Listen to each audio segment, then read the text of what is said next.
Like the other recent Biden virtual events, this one was marked by technical glitches and gaffes. This is not a moment for excuses or deflections or blame game. We're in the middle of a pandemic that had cost us more than 85,000 jobs as of today. Lives of millions of people, millions of jobs. Corey Lewandowski is a senior advisor for the Trump 2020 campaign. He was also the campaign manager for the Trump 2016 campaign. Corey, great to see you again. Thank you for having me back. All right, millions of lives and 85,000 jobs. How excited is the Trump campaign about the first head-to-head debate with Joe Biden? Oh, look, I have recommended, only half kiddingly, that the president ask Joe Biden to 170 Lincoln Douglas style debates, one every day from now until Election Day, so the American people can see just how out of sorts Joe Biden really is. Thousands of jobs and millions of lives. I mean, look, this is crazy. This is the leader of the Democratic Party who every day continues to make gaffes that third graders don't make. And we think that we're going to entrust with him to run the economy of, the United States, the greatest country in the world. If this guy were to get elected, this should scare people. Now, this is probably, too, why we're seeing the polling gap closing between President Trump and President Biden. You guys shared some internal polling with us that shows that President Trump has pulled even with Biden in key states. The Real Clear Politics average, though, from Wisconsin, Florida, and Michigan all still have Biden in the lead. What are those polls missing?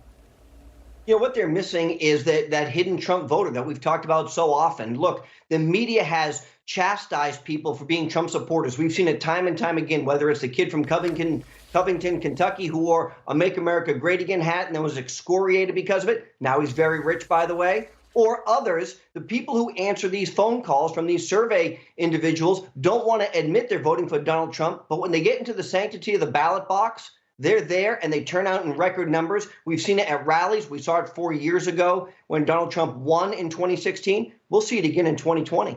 Let's talk about another poll, too, a Rasmussen poll.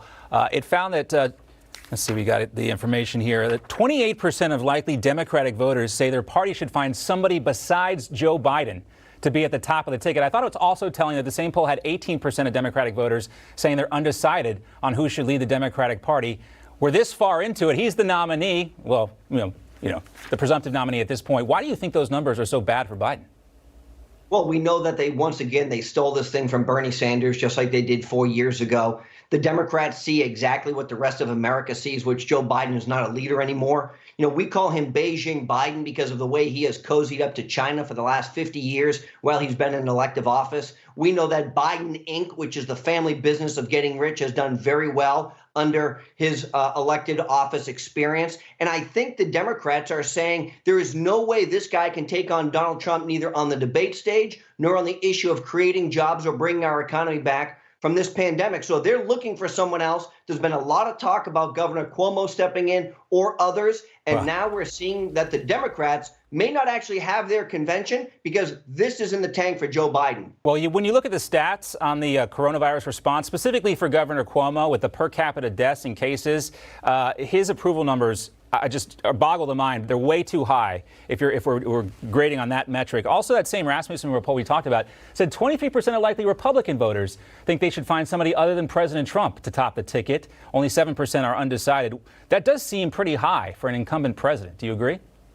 Well, look, we've seen these numbers all over the board. We know that Donald Trump has about a 96 or 97% approval rating. And all we have to do is go to the recent elections that we can measure by. You look at what the president did in Iowa, the highest vote total ever received by an incumbent president. You look at New Hampshire, he quadrupled what Barack Obama got when he was on the ballot and was only superseded by the great President Ronald Reagan in 1984, which was a historic reelection campaign. So when it comes to voters going to support Donald Trump on the Republican Party, they are turning out in record numbers. The same can't be said for Joe Biden, who finished fifth, I think, in Iowa and maybe fifth or sixth in New Hampshire. Yeah, there's votes and there's polling, and only one of those things still determines who occupies a particular office. Corey, great to see you as always.